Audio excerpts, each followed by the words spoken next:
নমস্কাৰ বন্ধুসকল, মই শ্ৰী দেৱৰাজ শৰ্মা। আজি মই 15 নম্বৰ খণ্ডটো লৈ আহিছোঁ। যদি এই খণ্ডটো ভাল যেন অনুভৱ কৰে, নিশ্চয় লাইক, কমেণ্ট, শ্বেয়াৰ, ফ'ল' কৰি ছাবস্ক্ৰাইব কৰি দিবচোন ৰাইজসকল। পশ্চিম দিশত ধৰ্মেশ্বৰ হাজৰিকা, ঘৰৰ আগফালে আছে এখন দোকান। দোকানখন নিজান আৰু শুকান। ধৰ্মেশ্বৰৰ ঘৰত 3জন পৰিয়াল। একমাত্ৰ ছোৱালী, পঢ়া শুনা, গীত মাত, নৃত্যকলাত আগবঢ়া। যিজনী তাইৰ মাক হাঁহি ধেমালিৰে মাত লগাই যাক তাক। কাণত ডাঙৰ ফুলি, অন্তৰ খোলা খুলি, তাইৰ নাম চন্দ্ৰপ্ৰভা।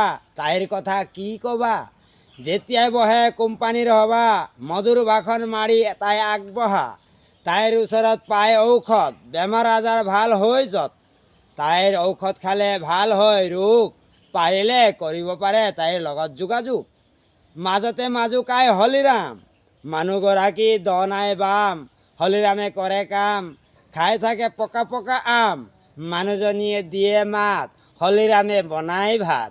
নমস্কাৰ বন্ধুসকল।